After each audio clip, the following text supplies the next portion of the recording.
Blowing stuff up and hitting the authority where it hurts. That's my game. Now, if you're as good as Elizabeth says you are, then I do believe you and I will get along nicely. With Rage, we've blown out the experience. We have a much larger world. We have very unique environments. We have various gameplay experiences. Rage is more than just a first-person game. It's a complete experience. We're known for making this straightforward action shooter, and we kept that. But then we added on top of it this deep and meaningful story.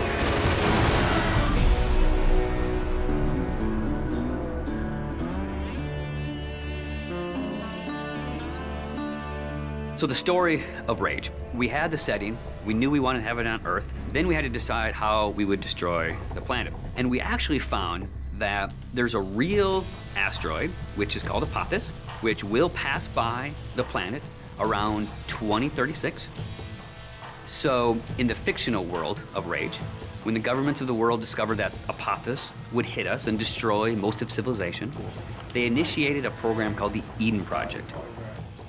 So the game starts out where you are an Ark survivor. You are one of those people buried in 2036. Your Ark emerges from the ground 100 years later.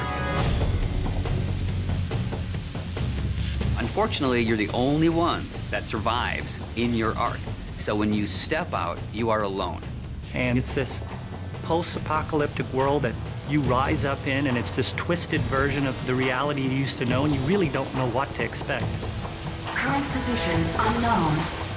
There's mutants and there's bandits, and there's groups of settlers trying to survive. You people are only trouble. Now be on your way. The world has moved on, and it has its own thing going. We don't give the character a name or a face that's unique to the story. We want the player to jump in and actually add his own identity into that character. So when you step out of your Ark in Rage, you have no idea what your role in the bigger conflict will be. At first, all you are worried about is surviving. And you team up with some settlers, and you're doing some odd jobs. So here's what I need you to do. So you're not just going from one area to an airlock to the next area. It is an open world. It's believable in a sense. And it's the story and the characters and the setting that really delivers the gameplay. You're driving across these landscapes, and you're going visit people here, and they're giving you jobs to do. And as you head out of your safe zone, you enter like a combat area. So you may find a handful of bandits with rocket launchers mounted on their cars. And as a player, if you wish to engage them, you can. If you wish to try to run and gun and get out of there, you can. Then the story starts unfolding, and you realize that these warring bandit clans, they all occupy a certain area of the wasteland. They own it. They'll attack you if you go in there and you don't look right. Then the same thing with the towns. If they don't know you, they're going to treat you like an outcast. Well, will you look here? A new face, a new body. Oh, I am so glad I got out of bed this morning.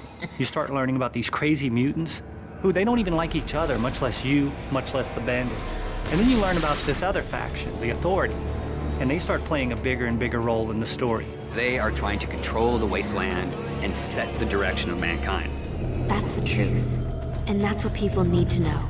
So there's a small group of people called the Resistance that are fighting against the Authority. The Resistance discovers you. And everyone knows that Ark survivors have a certain specialness to them. You got all those little computers racing around inside you. As you move through the story and you become more important and people start to take notice of you, so does the Authority. As you, the player, get your weapons and start interacting with the characters and start fighting all the bad guys in the world, you understand what your role is in the world. So, you're the new team member. The story in a game really gives meaning to the action. It creates the setting that all the gameplay exists on.